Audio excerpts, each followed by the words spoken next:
ಅದೇ ರಕ್ತ ತಾನೇ ನಮ್ಮೊಳಗಡೆ ಅದೇ ಓಡಾಡ್ತಿದೆ ಅಲ್ವಾ, ಅಲ್ಲೇನು ಫಿಲ್ಟರ್ ಆಗಿ ಒಳ್ಳೆ ರಕ್ತ ಆಗಿ ಬದಲಾಯಿಸ್ತಿದೆ. ಹೇಳಿದೀವಿ ಚೆನ್ನಾಗಿ ನಿಮಗೋಸ್ಕರ. ಯೋಗನ ಫಸ್ಟ್ ಹೇಳ್ಕೊಟ್ಟಿದ್ದು ಯಾರು? ದೇಶಕ್ಕೆ, ನಮ್ಮ ದೇಶಕ್ಕೆ ಹೇಳ್ಕೊಟ್ಟಕ್ಕೆ ಬಂದವರು ಅಗಸ್ತ್ಯ ಮುನಿಗಳು. ವೃಕ್ಷಾಸನ, ಏನೇ ಬರಲಿ, ಏನೇ ಬಿರುಗಾಳಿ ಬರಲಿ, ಎಂಥದೇ ಬರಲಿ, ಅದು ಹೆಂಗ್ ದೃಢವಾಗಿ ನಿಂತಿದೆ, ಆ ದೃಢವಾಗಿ ಮನುಷ್ಯನು ನಿಂತ್ಕೋಬೇಕು. ಅವರ ಶಿಷ್ಯರು BK ಅಯ್ಯಂಗಾರ್. ಕಣ್ಮುಚ್ಚಿ ದೀರ್ಘವಾದ ಉಸಿರಾಟ, ದೀರ್ಘವಾಗಿ ಉಸಿರೇಳಿರಿ. ಯೋಗೇನ ಚಿತ್ತಸ್ಯ ಪದೇನ ವಾಚಂ ಮಲಂ ಶರೀರಸ್ಯ ಚ ವೈದ್ಯಕೇನ ಯೋಪಾಕರೋತ್ತಂ ಪ್ರವರಂ ಮುನೀನಂ ಪತಂಜಲಿಂ ಪ್ರಾಂಜಲಿರಾನತೋಸ್ಮಿ. ಕೈ ಜಸ್ಟ್ ರಬ್ ಮಾಡಿ ಕಣ್ಣಿಟ್ಟು ತೆಗಿರಿ. ನೀವು ಮುಂಜಾನೆ ಹಾಸಿಗೆಯಿಂದ ಎದ್ದು ತಕ್ಷಣ ಮಾಡ್ಕೊಳ್ಳೋದು. ಯೋಗ ಕ್ಲಾಸಿಗೆ ಬಂದಾಗೆಲ್ಲ ಹಾಸಿಗೆಯಲ್ಲಿ ಎದ್ದ ತಕ್ಷಣ ಮಾಡ್ಕೊಳ್ಳೋದು. ಅಂದರೆ ಎಲ್ಲರೂ ಕೇಳಿದಿರಲ್ಲ ಲಿಂಫೆಟಿಕ್ ಸಿಸ್ಟಮ್ ಅಂತ. ಲಿಂಫೆಟಿಕ್ ಸಿಸ್ಟಮ್ ರೋಗ ನಿರೋಧಕ ಶಕ್ತಿ ಹೆಚ್ಚಾಗಂಥದ್ದು. ಸೈನ್ಸ್ ಓದ್ತಿರೋ ಮಕ್ಕಳಿಗೆ ಖಂಡಿತ ಗೊತ್ತಿರುತ್ತೆ. ಲಿಂಫೆಟಿಕ್ ಸಿಸ್ಟಮ್ ಅಂತ ಇರುತ್ತೆ. ಅದೇ ರಕ್ತ ತಾನೇ ನಮ್ಮೊಳಗಡೆ ಅದೇ ಓಡಾಡ್ತಿದೆ ಅಲ್ವಾ, ಅಲ್ಲೇನು ಫಿಲ್ಟರ್ ಆಗಿ ಒಳ್ಳೆ ರಕ್ತ ಆಗಿ ಬದಲಾಯಿಸ್ತಿದೆ, ಕೆಟ್ಟ ರಕ್ತನೂ ಬರ್ತದಂತೆ. ಅಂದರೆ ಹಾರ್ಟು, ಲಂಗ್ಸು ನಮ್ಮ ರಕ್ತನ ಕ್ಲಿಯರ್ ಮಾಡುತ್ತೆ ಅಂತ ಹೇಳ್ತೀವಲ್ವಾ. ಹಂಗಂದ್ರೆ ಹೆಂಗೆ ಅದು ಕೆಲಸ ಮಾಡ್ತಿದೆ ಫಿಲ್ಟರ್ ಆಗಿ? ಫಿಲ್ಟರ್ ಕೆಲಸನೂ ಒಳಗೆ ನಡೀತಾ ಇರ್ಬೇಕಲ್ವಾ. ಆ ಫಿಲ್ಟರ್ ಕೆಲಸ ಮಾಡ್ತಾ ಇರೋ ಆ ಗ್ರಂಥಿಗಳನ್ನ ಆಕ್ಟಿವೇಟ್ ಮಾಡೋದು. ಸರಿನಾ? ಮೊದಲು ನೀವು ಫಸ್ಟು ನಮಸ್ಕಾರ ಮಾಡಿಕೊಂಡು ಶುರು ಮಾಡ್ಕೊಳ್ಳೋಣ. ಆಂಜನಿ ಮುದ್ರಾ. ಎಲ್ಲರಿಗೂ ನಾವು ನಮಸ್ಕಾರ ಹೇಳ್ತೀವಲ್ವಾ, ನಮ್ಮ ಸಂಸ್ಕೃತಿ ನಮಸ್ಕಾರ ಹೇಳ್ತೀವಿ. ಹೆಂಗೆ ಹೇಳ್ತೀವಿ? ಹಿಂಗ ನಮಸ್ಕಾರ ಅನ್ನೋ ಭಕ್ತಿ ಭಾವದಲ್ಲಿ ಹಿಂಗೆ ಮಾಡುವಾಗ, ಈ ಥರ ಮಾಡುವಾಗಲೇ ಕೋಪವಾಗಿ ನಮಸ್ಕಾರ ಮಾಡೋಕ್ಕಾಗುತ್ತಾ? ನಮಸ್ಕಾರ ಅನ್ನಕ ಹಿಂಗೆ ಅಂತಿದ್ದಂಗೆ ನಮ್ಮೊಳಗಡೆ ಒಂದು ಕೈಂಡ್ನೆಸ್ ಬಂದೇ ಬಿಡುತ್ತೆ ಅಲ್ವಾ. ಆ ಶಾಂತಿ ಇಲ್ಲಿಂದಾನೇ ನಮ್ಮ ಮುದ್ರೆಗಳು ಶುರು ಆಗುತ್ತೆ. ಓಕೆನಾ? ಆಂಜನಿ ಮುದ್ರಾ. ನಾವ್ ಹೆಂಗ್ ಮಾಡ್ತೀವಿ? ನಮಸ್ಕಾರ ಸರ್ ಅಂತ ಹಿಂಗ್ ಅಂದ ತಕ್ಷಣ ನಮ್ಮನ್ನ ಬಗ್ಗಿಸ್ತೀವಿ ಅಲ್ವಾ, ನಮ್ಮನ್ನ ತಗ್ಗಿಸ್ಕೊಳ್ಳೋದು ಇಲ್ಲಿಂದಾನೇ ಶುರು ಆಗುತ್ತೆ. ಆಯ್ತಾ? ಇದು ಹಿಂಗ್ ಮಾಡಿಕೊಂಡು ನಮ್ಮೊಳಗಡೆ ಪಾಸಿಟಿವಿಟಿ ಜಾಸ್ತಿ ಆಗುತ್ತೆ, ಕೈಂಡ್ನೆಸ್ ಜಾಸ್ತಿ ಆಗುತ್ತೆ. ಆಂಜನಿ ಮುದ್ರದಲ್ಲಿ ಇಟ್ಕೊಂಡು ನಮ್ಮ ಎದೆಯ ಮಧ್ಯದಲ್ಲಿ ಕೈ ಹಿಂಗಿಟ್ಕೊಂಡು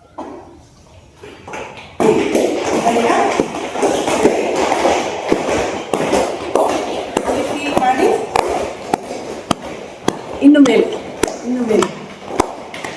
ಈ ಸಂಧಿ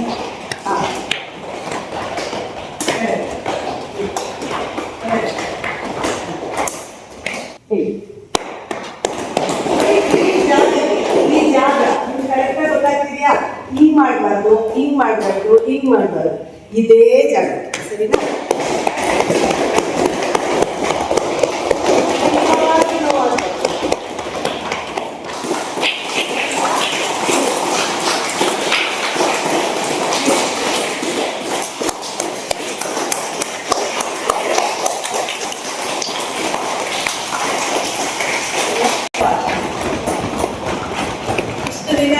ಕೆಲಸ ಮಾಡಿದ್ದೀರಿ ಅಲ್ವಾ?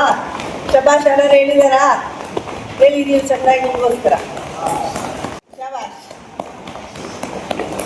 ರಿಲ್ಯಾಕ್ಸ್.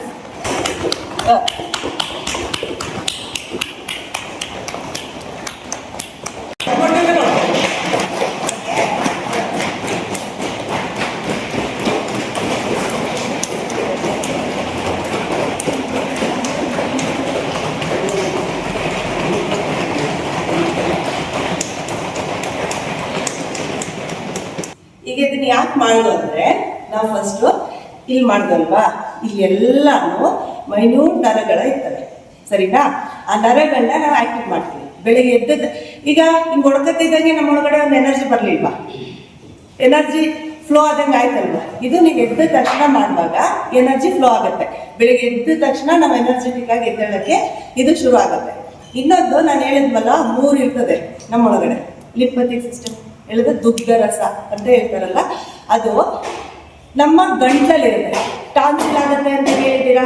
ಟಾನ್ಸಿಲ್ ಏನಾರು ನೀರು ಕುಡಿದೆ, ಒಂದು ಕೆಳಗಡೆ ತಿಂದೆ, ಗಂಟ್ಲು ಕಟ್ಟಾಯಿತು. ಫಸ್ಟ್ ಗೇಟ್ ಇದು. ಇಲ್ಲಿ ಏನಾದ್ರು ಹೊರಗಡೆದು ಬರ್ದಂಗೆ ಫಸ್ಟ್ ಗೇಟ್ ಆಗಿ ಇಲ್ಲಿ ಕಾಯುತ್ತೆ. ನಮ್ಗೆ ಅದು ಇನ್ಫೆಕ್ಷನ್ ಆಗ್ಬಿಡುತ್ತೆ ಬೇಗ.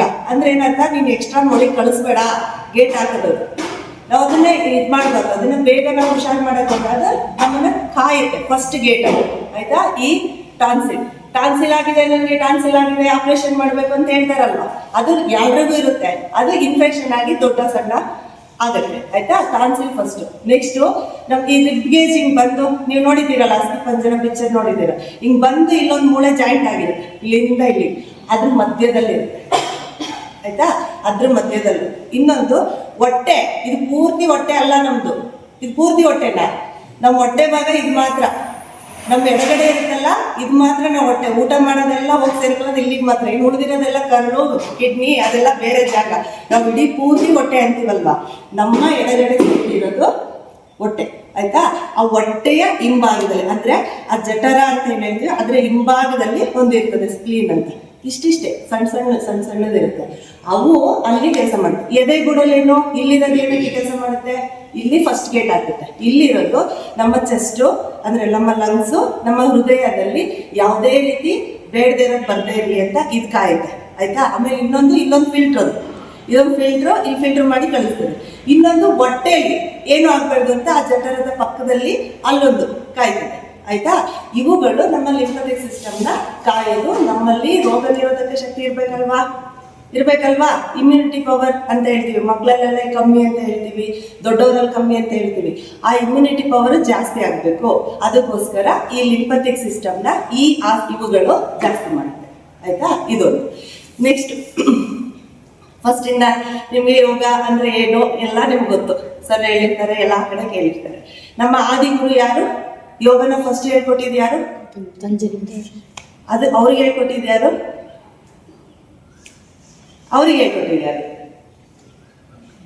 ಶಿವ. ಅವರಿಗೆ ಡೈರೆಕ್ಟ್ಲಿ ಶಿವ ಹೇಳ್ಕೊಡಲ್ಲ, ಸರಿನಾ? ಶಿವ ಅಂತ ಹೇಳ್ತಾರಲ್ವಾ ದೇವರು, ಅವರು ಅಂದ್ರೆ ಈಗ ಅವ್ರವ್ರ ದೃಷ್ಟಿಲಿ ಅವ್ರವ್ರಿಗೆ. ಆಯ್ತಾ? ಅವರು ಯಾವುದೇ ಶಿವನಾಗಿ ಬರಲಿಲ್ಲ, ಒಂದು ಗುರುವಾಗಿ ಬಂದರು. ಆಯ್ತಾ? ಗುರುವಾಗಿ ಬಂದು ಹಿಮಾಲಯದಲ್ಲಿ ಕೇದಾರ್ನಾಥ್ ಹತ್ರ ಕಾಂತಿ ಸರೋವರ ಅನ್ನೋ ಜಾಗಕ್ಕೆ ಗುರುವಾಗಿ ಫಸ್ಟ್ ಬರ್ತಾರೆ. ಅಂದ್ರೆ ಏನಕ್ಕೆ ಅವ್ರು ಬಂದ್ರು, ಯಾಕೆ ಗುರು ಯೋಗ ಹೇಳ್ಕೊಡಕ್ ಬಂದ್ರು ಅಂದ್ರೆ, ನಮ್ಮ ಮನುಷ್ಯ ಇದೀವಲ್ವಾ, ಬರೀ ನಮ್ಮ ದೇಹ ಮಾಂಸಖಂಡಗಳ ಗುಂಪಲ್ಲ, ಅವನಿಗೆ ಅಖಂಡವಾದ ಬುದ್ಧಿಶಕ್ತಿ ಇದೆ. ಆ ಬುದ್ಧಿಶಕ್ತಿನ ಅವನು ಸರಿಯಾದ ರೀತಿಯಲ್ಲಿ, ಈಗ ಪ್ರಾಣಿಗೂ ನಮ್ಗೆ ವ್ಯತ್ಯಾಸ ಇದೆ. ನಾವು ಅದು ಮರೋದು ತಿನ್ನತ್ತೆ, ಅದು ಮರಿ ಹಾಕುತ್ತೆ, ಅದು ಇರುತ್ತೆ, ಸಾಯುತ್ತೆ, ಹಂಗಿದೀವ ನಾವು? ಇಲ್ಲಲ್ಲ, ನಮ್ಮಲ್ಲಿ ಏನೋ ಒಂದು ಶಕ್ತಿ ಇದೆ, ಎಕ್ಸ್ಟ್ರಾ ಶಕ್ತಿ ಇದೆ, ಎಲ್ಲ ಬೇರೆ ತರ ಇದೆ. ಆ ಬೇರೆ ಇದೀವಲ್ಲ, ಅದನ್ನ ಅವನು ತಿಳ್ಕೋಬೇಕು. ಬರೀ ಆ ಕಾಲದಲ್ಲಿ ಏನ್ ಮಾಡ್ತಿದ್ರು, ಬೇಟೆಯಾಡೋದು, ತಿನ್ನೋದು, ಮಕ್ಕಳೋದು, ಬೇಟೆಯಾಡೋದು, ತಿನ್ನೋದು, ಮಕ್ಕಳೋದು, ಹಿಂಗೆ ತಾನೇ ಇದ್ದಿರ್ಬೋದು. ಒಂದು 15,000 ವರ್ಷ ಹಿಂದಕ್ಕೆ ಹೋಗಿ, ಆಗ ಹಂಗೆ ತಾನೇ ಇರುತ್ತೆ. ಅದು ಹಂಗಿರ್ಬಾರ್ದು ಅವನು ಅಂತ ಅನ್ಕೊಂಡು ಅದನ್ನ ಎಲ್ಲರಿಗೂ ಸ್ಪ್ರೆಡ್ ಮಾಡಲಿ, ಅರ್ಥ ಮಾಡಿಸ್ಲಿ, ಅವ್ರ ಒಳಗಡೆ ಇರೋ ಆ ಶಕ್ತಿ ಏನು ಅಂತ ಅವ್ರಿಗೆ ತಿಳಿಸ್ಲಿ ಅಂತ ಹೇಳ್ಬಿಟ್ಟು ಅವರು ಶಿಷ್ಯರನ್ನ ಹುಡ್ಕೊಂಡು ಬರ್ತಾರೆ. ಅಲ್ಲಿ ತುಂಬಾ ಜನ, ಈಗ ನೀವು ಎಷ್ಟೊಂದು ಜನ ಇದ್ದೀರಲ್ವಾ, ಈಗ ನನ್ನ ಹತ್ರ ಎಷ್ಟೊಂದು ಜನ ಇದ್ದಾರಲ್ವಾ, ಎಷ್ಟೊಂದು ಜನಕ್ಕೆ ನಾನು ಹೇಳ್ಕೊಟ್ಟಿದ್ದೀನಲ್ವಾ, ಆ ಒಂದೇ ಒಂದು ಪೀಸ್ ಹೆಂಗೆ ಈಚೆಗೆ ಗೊತ್ತು ಅಲ್ವಾ? ಅದೇ ತರ ಅವರು ತುಂಬಾ ಜನಕ್ಕೆ ಹೇಳ್ಕೊಡ್ತಾ 7 ಜನ ಋಷಿಗಳನ್ನ ಸೆಲೆಕ್ಟ್ ಮಾಡ್ತಾರೆ. ಆ 7 ಜನ ಋಷಿಗಳು ಕೇಳಿದ್ದೀರಲ್ವ, ಸಪ್ತ ಋಷಿಗಳು ಅಂತ ಕೇಳಿದ್ದೀರಲ್ವಾ, ಎಲ್ಲ 7 ಬಣ್ಣ, 7 ಸ್ವರಗಳು ಅಂತಾನು ಸಪ್ತ ಋಷಿಗಳು ಅಂತಾನು 7 ಹೇಳ್ತೀವಿ ಅಲ್ವಾ. ಆ ಸಪ್ತ ಋಷಿಗಳನ್ನ ಸೆಲೆಕ್ಟ್ ಮಾಡ್ಕೋತಾರೆ, ತುಂಬಾ ಪರೀಕ್ಷೆ ಎಲ್ಲ ಮಾಡಿ ಸೆಲೆಕ್ಟ್ ಮಾಡ್ಕೋತಾರೆ. ಅವರಿಗೆ ದಶಕಗಳ ಕಾಲ, ಅಂದ್ರೆ ವರ್ಷಾನುಗಟ್ಟಲೆ ಅವರಿಗೆ ಪ್ರಾಕ್ಟೀಸ್ ಕೊಡ್ತಾರೆ. ಸುಮ್ಮನೆ ಸಡನ್ ಆಗಿ ಕೊಡಲ್ಲ ಅವರಿಗೆ. ಒಂದು ಅಂದಾಜಲ್ಲಿ ಪುರಾಣಗಳು ಏನ್ ಹೇಳ್ತಾರೆ ಅಂದ್ರೆ, ಒಂದು 84 ವರ್ಷ ಅವರಿಗೆ ಪ್ರಾಕ್ಟೀಸ್ ಕೊಡ್ತಾ ಇರುತ್ತೆ. 84 ವರ್ಷ ಈಗ ಇರೋದೇ ಇಲ್ಲ ಅಲ್ವಾ. 84 ವರ್ಷ ಋಷಿಗಳಿಗೆ ಇದ್ರಲ್ಲಿ. ಆ ಋಷಿಗಳಲ್ಲಿ ಯಾರ್ಯಾರು ನಿಮ್ಗೆಲ್ಲ ಕಡ್ಡಾಯ ಗೊತ್ತಿರುತ್ತೆ. ಯಾರು ಇರ್ಬೋದು ನಿಮ್ಗೆ ಋಷಿಗಳು ಅಂದ ತಕ್ಷಣ ಯಾರೆಲ್ಲ ನೆನಪತ್ತಾರೆ? ಕಶ್ಯಪ, ವಸಿಷ್ಠ, ಹೇಳಿ. ಗುಡ್, ಎಲ್ಲ ಗೊತ್ತು ನಿಮಗೆ. ದೊಡ್ಡವರಿಗೆ ಗೊತ್ತು, ಚಿಕ್ಕವರಿಗೆ ಗೊತ್ತಿಲ್ಲ ಮೇಡಮ್. ಜಮದಗ್ನಿ, ಅತ್ರಿ ಅಲ್ವಾ, ಈ ತರ ಇವ್ರುಗಳೇ ಆ ಸಪ್ತ ಋಷಿಗಳು. ಆಯ್ತಾ? ಇವ್ರನ್ನ ಒಂದೊಂದು ರೀತಿಲಿ ಒಂದೊಂದು ಬೋಧನೆ ಕೊಟ್ಟು ಅವರು ಒಂದೊಂದು ದಿಕ್ಕಿಗೆ ಹೋಗ್ತಾರಂತೆ. ಅವರು ಎಲ್ಲ ಅಂದ್ರೆ ಈ ಭೂಮಿ ಪೂರ್ತಿ ಹೋಗ್ತಾರೆ, ನಮ್ಮ ದೇಶಕ್ಕೆ ಮಾತ್ರ ಅಲ್ಲ, ಇಡೀ ಭೂಮಿ ಕಡೆಗೆ ಹೋಗ್ತಾರೆ. ಏಷ್ಯಾದಂತೆ, ಪಶ್ಚಿಮ ಏಷ್ಯಾ, ಪೂರ್ವ ಏಷ್ಯಾ, ಆಫ್ರಿಕಾ ಖಂಡಗಳು, ಅಂದ್ರೆ ಎಲ್ಲ ಇಡೀ ಭೂಮಿ ಎಲ್ಲ ಕಡೆಗೆ ಹೋಗ್ತಾರಂತೆ. ಅಲ್ಲಿ ಹೋದಾಗ ನಮ್ಮ ದೇಶಕ್ಕೆ ಹೇಳ್ಕೊಟ್ಟಕ್ಕೆ ಬಂದವರು ಅಗಸ್ತ್ಯ ಮುನಿಗಳು. ಅಗಸ್ತ್ಯರು ಕೇಳಿದ್ದೀರಲ್ವಾ, ಅಗಸ್ತ್ಯ ಮುನಿಗಳು ನಮ್ಗೆ ಹೇಳ್ಕೊಡಕ್ ಬರ್ತಾರೆ. ಅವರು ಯಾವ್ಯಾವ ರೀತಿ ಎಲ್ಲಾನು ಒಂದೊಂದು ರೀತಿಲಿ ಒಂದೊಂದು, ಅಂದ್ರೆ ಅವ್ರು ಎಲ್ಲಿಂದ ಪ್ರೇರಣೆ ತಗೊಂಡಿರ್ಬೋದು, ಎಲ್ಲ ಮರ ಗಿಡಗಳು, ಪ್ರಾಣಿಗಳು, ನದಿ, ಅಂದ್ರೆ ಈ ಪ್ರಕೃತಿನೇ ನಾವು ಅವರು ಪ್ರೇರಣೆಯಾಗಿ ತಗೊಂಡು ಅದನ್ನ ಆ ಶಕ್ತಿನೆಲ್ಲ ಮನುಷ್ಯನೊಳಗೆ ತಗೊಂಡ್ಬರ್ಬೇಕು. ಈಗ ನೀರೊಳಗಡೆ ಅಂತ ಹೇಳ್ತೀವಿ, ಅದ್ರಲ್ಲಿ ಯಾವ ಆಸನ ಮಾಡ್ತೀರಿ ನೀವು? ನೀರೊಳಗಡೆ ಇರೋಂಥದ್ದು ಪದ್ಮಾಸನ, ಮಕರಾಸನ, ಪದ್ಮಾಸನ, ಮತ್ಸ್ಯಾಸನ ಮಾಡ್ತೀವಿ ತಾನೆ. ನೀರೊಳಗಡೆ ಇರೋಂಥದ್ದು ಮೀನು. ಆ ಮೀನಿಗೆ ಉಸಿರಾಟ, ಮೇನ್ ಉಸಿರಾಟ ಏನದಕ್ಕೆ? Lungs capacity. ಆ ಮೀನೊಳಗಡೆ ಲಂಗ್ಸ್ ಕೆಪಾಸಿಟಿ ಹೆಂಗಿದೆ ಅದನ್ನ ತಗೊಂಡು ಅಲ್ವಾ. ಕೂರ್ಮಾಸನ, ಅದು ಹೆಂಗಿದೆ ನೀರೊಳಗೆ, ಅದು ಹೆಂಗೆ ಅದು ಉಸಿರಾಟ ಮಾಡ್ತದೆ, ಅದೆಷ್ಟು ಸ್ಲೋ ಆಗಿ ಉಸಿರಾಟ ಮಾಡುತ್ತೆ, ಕೂರ್ಮಾಸನ ತಗೊಂಡು.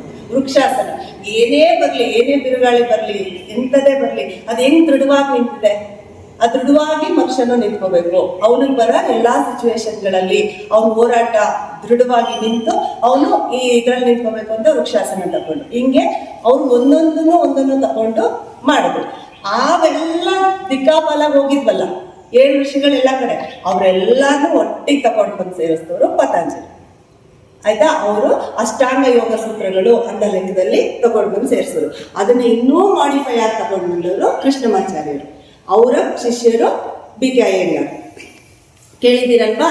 ಅವರು ನಮ್ಮ ಈಗಿನ ಪರಿಸ್ಥಿತಿಗೆ, ನಾವೀಗ ಕಂಪ್ಯೂಟರ್ ಕೆಲಸ, ನಿಂತ್ಕೊಂಡು ಅಡಿಗೆ ಅಂತೆಲ್ಲ ಮಾಡ್ತೀವಲ್ಲ, ಈ ದೇಹಕ್ಕೆ ತಕ್ಕಾಗಿ ಅವರು ಮಾಡರ್ನ್ ಆಗಿ, ಅಂದ್ರೆ ಏನಂತೀವಿ ಈಗಲ ಅಡ್ವಾನ್ಸ್ ಕೋರ್ಸ್ಗಳು ಅಂತೆಲ್ಲ ಹೇಳ್ತೀವಲ್ಲ, ಅದನ್ನ ಮಾಡಿ. ಸರಿ ಮೇಡಮ್, ಇಷ್ಟೊಂದು ಮುರಿದು, ಇಷ್ಟೊಂದು ಇದು ಮಾಡಿ, ಇಷ್ಟು ಕಷ್ಟಪಟ್ಟು, ಈಗ ಪಶ್ಚಿಮೋತ್ತಾಸನ ಇಷ್ಟು ಸಾಕಲ್ವಾ? ಬಗ್ಗದ್ರೆ ಇದು ಸಾಕಲ್ವಾ? ಚಕ್ರಾಸನ ಯಾಕೆ ಮಾಡ್ಬೇಕು? ಇಲ್ಲೇ ಇರೋದನ್ನ ದಂಡಿಸಿ ನಾವು ಯಾಕೆ ಮಾಡ್ಬೇಕು ಅಂದ್ರೆ, ಈಗ ನೀವು ಇಲ್ಲಿ ಆಸನಗಳು ಮಾಡ್ತಿರ್ತೀರಿ ಅಲ್ವಾ, ಹಂಗ್ ಮಾಡಿದಾಗ ನಾವು ಏನಾಗ್ಬಿಡ್ತೀವಿ, ಇನ್ನೊಂದು ಚೂರು ತಡ್ಕೊ ಅಂತ ಹೇಳಿ ಅದನ್ನ ಸಕ್ಸಸ್ ಮಾಡ್ಕೊಂಡ್ಬಿಡ್ತೀವಲ್ವಾ, ಆ ಆಸನ ಪೋಸ್ ಬಂದ್ಬಿಡುತ್ತಲ್ವಾ. ಹಂಗೆ ನಮ್ಮ ಜೀವನದಲ್ಲಿ ಇನ್ನೊಂದು ಚೂರು ಕಷ್ಟ ಇದೆ, ಇನ್ನೊಂದು ಚೂರು ದಾಟು ಬಂದ್ಬಿಡ್ತು ನೆಕ್ಸ್ಟ್ ಆ ಸಂತೋಷ ನಮ್ಗೆ ಬಂದೇ ಬಿಡುತ್ತೆ. ಅನುಲೋಮ ವಿಲೋಮ, ಚಂದ್ರಭೇದನ, ಸೂರ್ಯಭೇದನ, ಭಸ್ತ್ರಿಕಾ, ಕಪಾಲಭಾತಿ ಅಲ್ವಾ, ಇವೆಲ್ಲ ಇಷ್ಟೊಂದಿದೆ. ಭ್ರಾಮರಿ ಪ್ರಾಣ ಇವೆಲ್ಲ ಇದೆ ಅಲ್ವಾ. ನಿಮಗೆ ಗೊತ್ತಾದಂಗೆ ಇವುಗಳೆಲ್ಲಾನು ನಾವು ಯಾಕೆ ಮಾಡ್ತೀವಿ, ಏನು ಅದರಿಂದ ಉದ್ದೇಶ?